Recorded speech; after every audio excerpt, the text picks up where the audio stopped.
तो एक बार brief recap कर लेते हैं कि लास्ट क्लास में हम लोगों ने क्या क्या कंप्लीट कर लिया था and after that we will continue with our discussion. Okay, so बच्चों in our last class we were discussing about the distribution of minerals in India. उसके पहले हम लोगों ने क्या देखा था, we talked about the distribution of minerals all over the world, जिसमें हम लोगों ने सारे कॉन्टिनेंट्स के बारे में पढ़ा, राइट। उसके बाद हम लोगों ने distribution of minerals in India में डिफरेंट मिनरल्स का केस स्टडी किया और देखा कि ये सारे मिनरल्स, ये जो मिनरल्स हैं where are they found in our country India. तो उसमें हम लोगों ने एग्जाम्पल लिया था iron, then bauxite, mica, manganese, limestone, gold, salt. तो ये सारे इंपॉर्टेंट मिनरल्स है बच्चों जो आपको इंडिया में मिलेंगे, ये सारे डिपॉजिट्स या फिर जितने भी आपके माइंस हैं, for example iron mines, copper mines, mica mines, तो ये आपको डिफरेंट रीजन में मिलेंगे।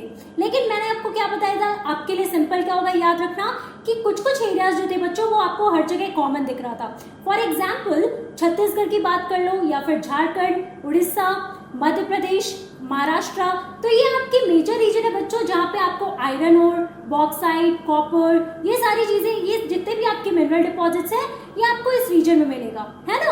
और मैंने आपको ये भी बोला था कि आप मैप में ये सारे रीजन्स को लोकेट करो, देखो कहाँ पे कौन कौन से माइंस लोकेटेड है। उसके अलावा आप लोगों ने एक इंपॉर्टेंट पॉइंट पढ़ा था अबाउट सॉल्ट, जो आप लोग डे टू डे ये कॉमन सॉल्ट जो हमारा होता है, जो हम लोग अपने खाने में यूज करते हैं, that is the taste maker, वो भी एक तरह का मिनरल है that is obtain from the seas and lakes, right. तो वो भी मैंने आपको लास्ट क्लास में बताया था, है ना। तो अब आज की क्लास में हम लोग डिस्कस करने वाले हैं about the uses of minerals, कि आप लोगों ने अभी तक पढ़ लिया that what are minerals, the types of minerals, जो मेटालिक मिनरल्स हैं, ये नॉन मेटालिक मिनरल्स हैं, फिर कहाँ ये पूरे वर्ल्ड में या फिर इंडिया में कहाँ पे आपको ये डिफरेंट मिनरल डिपॉजिट्स मिलेंगे।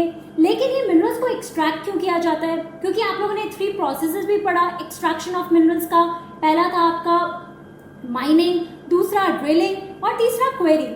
तो बच्चों अब हम लोग समझते हैं कि what are the uses of minerals, basically why are we extracting these minerals, the minerals that are the naturally occurring substances like air, water, soil, जो आप लोगों ने अपने फर्स्ट चैप्टर में पढ़ा था अबाउट द नेचुरल रिसोर्सेज, है ना। तो वहां पे आप लोगों को एयर का पता है यूज क्या होता है, वाटर का यूज आप लोगों को पता है, सॉइल का भी पता है। आज हम लोग समझने वाले हैं मिनरल्स के बारे में कि मिनरल्स के कौन कौन से यूजेस है। Okay, so minerals are used in many industries. तो आज की डेट पे आप देखो मिनरल्स जो है बहुत सारे इंडस्ट्रीज में यूज किया जाता है। फॉर एग्जांपल आपके iron and steel industries, then copper industries, then nickel, ऐसे बहुत सारे जितने भी आपके मिनरल्स है बच्चों जो भी हम लोगों ने डिस्कस किया है उसको वेरियस इंडस्ट्रीज में यूज किया जाता है। और कैसे ऑब्जेक्ट्स बनते हैं इन मिनरल्स के थ्रू, ये अभी मैं आपको एग्जाम्पल के थ्रू बताने वाली हूँ। Okay, so minerals which are used for gems are usually hard. तो देखो बच्चों आप लोगों ने गोल्ड, डायमंड, प्लैटिनम इन सब के बारे में पढ़ा है। तो अगर हम लोग गोल्ड, डायमंड, प्लैटिनम की बात कर रहे हैं तो आपको पता है कि इनसे हम लोग या तो जेमस्टोन्स बना सकते हैं, फॉर एग्जांपल डायमंड, या फिर अगर हम लोग गोल्ड, प्लैटिनम की बात कर रहे हैं या डायमंड की भी बात कर रहे हैं तो उससे हम लोग ज्वेलरी बनाते हैं, है ना। तो आप देखो कि ये सारे प्रेशियस स्टोन्स तो जो होते हैं बच्चों इनसे ज्वेलरी बनाए जाते हैं। So this is one of the main uses of minerals अगर हम लोग बात कर रहे हैं अबाउट दीज इंपॉर्टेंट जेम्स। जैसे यहाँ पे मैंने आपको पिक्चर दिखाया है of some of the important gemstones. इसमें से कुछ जेमस्टोन्स है बच्चों जो ऑलरेडी मतलब बेसिकली वो रॉक के फॉर्म में, और कुछ जो होते हैं वो मिनरल्स होते हैं। ओके, तो यहाँ पे आप देखो एग्जांपल में जैसे diamond, then emerald, then Ruby.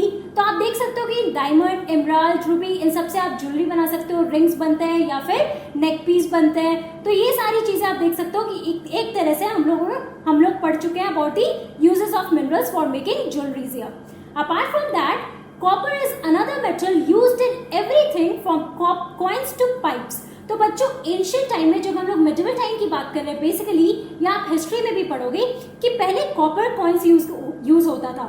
अब वो कॉइन्स कैसे बनते थे, ऑब्वियसली कॉपर से ही बनते थे, minting of copper. So basically आप देखो कॉपर जो है कॉइन्स में भी यूज होता है, कॉपर के पाइप्स भी बनते हैं। आज के डेट में ऐसे बहुत कॉपर वायर्स होते हैं। तो बहुत सारी चीजें हैं जो हम लोग डे टू डे लाइफ में यूज करते हैं जो इन मिनरल्स से हम लोग बनाते हैं। ओके, जो भी मिनरल्स जिसके बारे में अभी हमने पढ़ा तो उनके थ्रू जो भी हम आजकल के डेली लाइफ में ये सारे ऑब्जेक्ट्स बनते हैं। यहाँ पे देखो मैंने आपको ये पिक्चर दिखाया है जहाँ पे हम लोग देख सकते हैं फॉर एग्जाम्पल वाटर पाइप। तो वाटर पाइप में आप देखो कॉपर को भी यूज किया जाता है, राइट। अगर हम लोग ब्रोंज की बात करें तो बहुत सारे आपको ब्रोंज स्टैचूज मिलेंगे।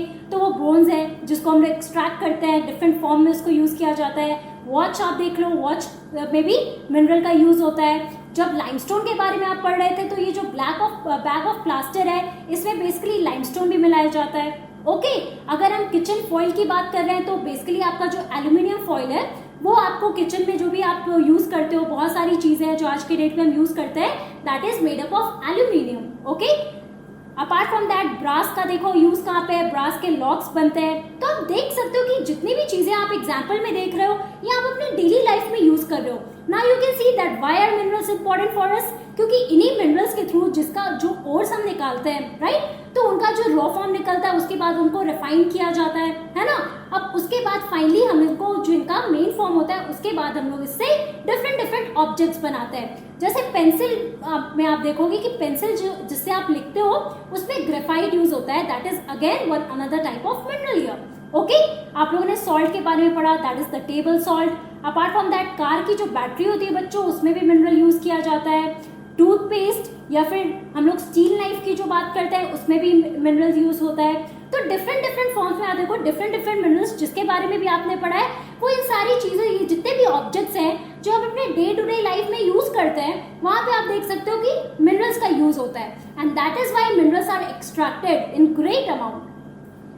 Apart from that building materials, for example copper wire, right, copper pipe या फिर ग्लास विंडोज जो ग्लास के थ्रू मिलता है, या फिर स्टेनलेस स्टील के जो आपके टैप्स होते हैं, फॉसेट्स होते हैं बच्चों, ब्रिक्स जो होते हैं, पेंट जो यूज होता है, या फिर ड्राइवॉल जो यूज होता है बच्चों, ये जितने भी आपके बिल्डिंग मटेरियल्स हैं इसमें भी आप देखोगे कि डिफरेंट टाइप ऑफ मिनरल्स को ही यूज किया जाता है। फॉर एग्जाम्पल कॉपर हो गया, ग्लास हो गया, ब्रास हो गया, या फिर पेंट में जो different type of minerals use होते हैं। तो आप देख सकते हो कि यहाँ पे भी आप बिल्डिंग मटेरियल्स में क्या कह सकते हो कि हम लोग मिनरल्स को हम लोग बिल्डिंग मटेरियल्स में भी यूज करते हैं। Okay, apart from that silicon used in the computer industry is obtained from quartz. So quartz is again another type of mineral जिससे हम लोग silicon obtain करते हैं, and that is used in the computer industry. So basically electronical parts में आप देखोगे basically कि silicon को भी use किया जाता है।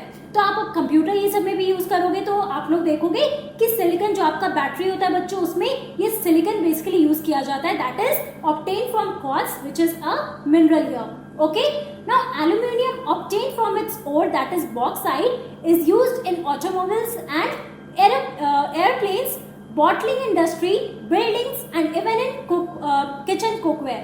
So आप देखो एल्यूमिनियम को हम लोग कहाँ यूज करते हैं। अब ये कौन से बेसिक और से निकालते हैं बच्चों।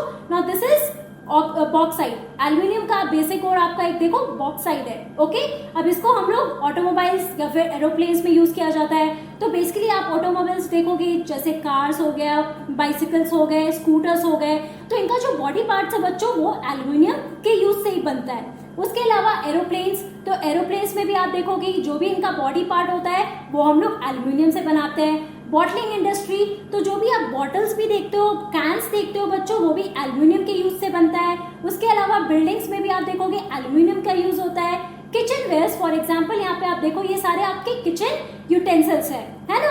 अब ये जितने भी किचन यूटेंसिल्स है बच्चों ये किससे बना है, एल्यूमिनियम से बना है। तो यहाँ पे आप देख सकते हो कि डिफरेंट मिनरल्स को कैसे यूज किया जाता है, उनका जो बेसिक और जो फॉर्म है, रॉ फॉर्म है, उसको निकाला जाता है, उसको फिर एक अच्छे फॉर्म में बनाया जाता है और फिर उसको डिफरेंट ऑब्जेक्ट्स के लिए यूज किया जाता है। ओके, तो यहाँ पे आप देखो अगर हम एल्यूमिनियम की बात कर रहे हैं तो bottle tops, sauce pan, cans, aircraft, power lines भी आप जो देखोगे आपके घर के पास बहुत सारे पावर लाइंस भी आपको नजर आते हैं। उसके अलावा पावर ग्रिड्स भी जो होते हैं बच्चों वो भी एल्यूमिनियम से बनता है, right. Bicycles, tube trains, foil, ladder, तो आप देख सकते हो ऐसे यहाँ पे डिफरेंट एग्जाम्पल्स है, डिफरेंट ऑब्जेक्ट्स हैं जिसमें हम लोग एल्यूमिनियम यूज कर सकते हैं। ओके, अगेन यहाँ पे आप देखो दैट क्वार्ट्ज जो again another type of mineral that makes glass. Okay, flower vases जो होते हैं बच्चों इसी के थ्रू बनाए जाते हैं, ब्यूटीफुल फ्लावर वास जो होते हैं। डायमंड्स, दे मेक ज्वेलरी जो मैंने आपको बता दिया है। Also many things that we see and use every day are made for iron. तो आयरन के बारे में भी आप लोगों ने पढ़ा। तो आज के डेट पे आप बहुत सारी चीज़ें, रेलवे लाइंस देख लो या आयरन जो आप यूज़ करते हो घर पे, प्रेसिंग आयरन जो होता है बच्चों, तो इन सारी चीज़ों में भी आप देखोगे कि मिनरल्स को यूज़ किया जाता है। Now this is the picture of silicon. Okay, यहाँ पे आप देखोगे बेसिकली आपको ये कंप्यूटर में मिलेगा, जिसमें आप देखोगे कि जो भी मदरबोर्ड होता है बच्चों, ये सारी चीज़ें जो आप बैटरी ये सब देखते हो, ये सिलिकन से ही बना होता है। Okay, now these are some of the important points that you have to remember while we are talking about the uses of minerals, jewellery बनाने के लिए, बिल्डिंग मटेरियल्स के लिए, या फिर डे टू डे ऑब्जेक्ट्स आप देख लो। आज के डेट पे हम जो भी ऑब्जेक्ट्स यूज करते हैं उसमें हम डिफरेंट मिनरल्स को ही यूज करते हैं। Now these are some of the uses of minerals, right? Now you can see that how minerals are important for us, like air, water, soil. Minerals जो natural resources है वो हमारे लिए कितना important है, and that is why we need to conserve this mineral. Okay? So conservation of minerals is again the last topic of this, your first topic, that is mineral resources. So minerals are a non-renewable resource. तो बच्चों आप लोगों ने non-renewable resource के बारे में first chapter में पढ़ा था। Now what are non-renewable resource? Obviously the resources that cannot be renewed, मतलब जिसको हम लोग फिर से रिन्यू नहीं कर सकते हैं, है ना। इसीलिए हमारे अर्थ सरफेस पे जितने भी लिमिटेड क्वांटिटी में प्रेजेंट है हम उतना ही यूज कर सकते हैं। देयरफॉर हमें बहुत ही अच्छे से यूज करना होगा, हमें कंजर्व करके मिनरल्स को रखना होगा, क्योंकि अभी हम लोगों ने यूजेस ऑफ मिनरल्स के बारे में पढ़ा और हमने देखा कि डे टू डे लाइफ में डिफरेंट ऑब्जेक्ट्स बनाने के लिए हम लोग मिनरल्स को यूज करते हैं, and that is why minerals are really important for us, and therefore we have to conserve the minerals that is present on the earth surface. Also, it takes thousands of years for the formation and concentration of minerals. तो जैसे बच्चों आप लोगों ने rock formation के बारे में पढ़ा है, अब इन्हीं रॉक्स में से हम लोग मिनरल्स कॉन्स्टिट्यूएंट्स को निकालते हैं, है ना, जो मैंने आपको फर्स्ट सेशन में ही बताया था।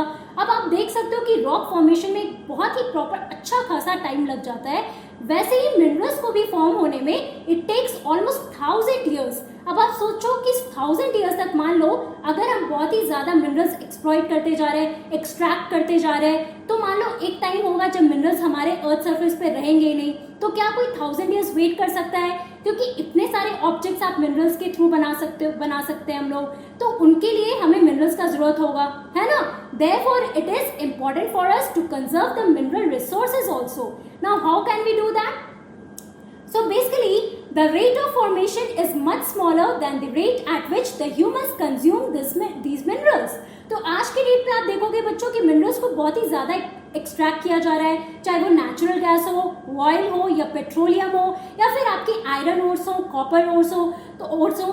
सो बेसिकली इन सारे मिनरल्स को हम लोग बहुत ही ज़्यादा एक्सट्रैक्ट कर रहे हैं, right. So therefore the rate of formation is much smaller than the rate of extraction. हम लोग कह सकते हैं ना कि मतलब बेसिकली जिस रेट पे ये मिनरल्स फॉर्म हो रहे हैं, because it takes 1000 of years to form minerals, तो बेसिकली हम लोग उतने टाइम में तो उससे ज्यादा मिनरल्स यूज कर ले रहे हैं। सो देयरफॉर हम लोग क्या कह सकते हैं कि rate of formation is very much smaller than the rate of consumption of these minerals, है ना। So it is necessary to reduce wastage in process of mining. तो हम लोग कैसे कंजर्व कर सकते हैं? पहला पॉइंट है that it is necessary for us to reduce the wastage in the process of mining. तो आप लोगों ने ये माइनिंग का प्रोसेस देखा था through which minerals are extracted. तो उसमें जो एक नेसेसरी वेस्ट किया जाता है बच्चों, एक बहुत सारे वेस्टेज होते हैं, चाहे वो लैंड का हो, चाहे वो रिवर या लेक, जो भी वहाँ पे आपके नेचुरल चीज़ें मौजूद हो, या फिर जो मशीन्स यूज हो रहे हैं, और बहुत सारे मिनरल्स इस प्रोसेस में वेस्ट भी होता है ना। तो बेसिकली हमें इनको रिड्यूस करना चाहिए। फॉर एग्जाम्पल आप देख सकते हो कि ये पूरा एरिया, ये क्या दिखा रहा है, ये पूरा एक माइन का एरिया है, ओके। यहाँ पे आप देखोगे कि पूरा एरिया वेस्ट हो चुका है, राइट। सो कभी कभी ऐसा होता है कि in this process of mining पूरा एरिया बहुत ही ज्यादा वेस्ट होता है, and therefore we have to reduce that wastage. Apart from that, recycling of metals is another way in which mineral resources can be conserved. तो हम लोगों ने क्या देखा था, that metal is a hard substance, right? And basically in metals के through ही आप देख सकते हो कि minerals जो है इन metals के थ्रू ही मिलते हैं, है ना। So कुछ minerals में metals होते हैं, for example metallic minerals जो है आपके। So it is important for us to recycle those minerals. तो आप लोगों ने basically conservation of natural resources के बारे में जब पढ़ा था, तो उसमें आप लोगों ने देखा था that it is important for us to reuse और रिसाइकल। तो ये चीज हमारा मिनरल रिसोर्सेज में भी अप्लाई होता है, that we can recycle the metal so that it can be used, okay. So यहाँ पे we should always think before acting, and also we should try to save the mineral resources that is present on the earth surface, okay. तो बच्चों आज की class में हम लोगों ने क्या पढ़ा? In today's class we discussed about the uses of minerals. बहुत सारे यूजेस देखे आप लोगों ने मिनरल्स के। उसके बाद हम लोग ने कंजर्वेशन ऑफ मिनरल्स के बारे में पढ़ा, that why it is important for us to conserve the minerals and also how can we conserve these minerals. Okay, तो फर्स्ट पार्ट जो है आपका बच्चों अबाउट द मिनरल रिसोर्सेज वो हमने कंप्लीट कर लिया है। अब हमारा सेकेंड पार्ट है that is the power resources. Okay, इसके बारे में हम लोग अपने नेक्स्ट क्लास से शुरू करने वाले हैं। We are going to talk about the different power resources, source of power that is present on the earth surface here. Okay, so that's all for today. Thank you very much, have a nice day.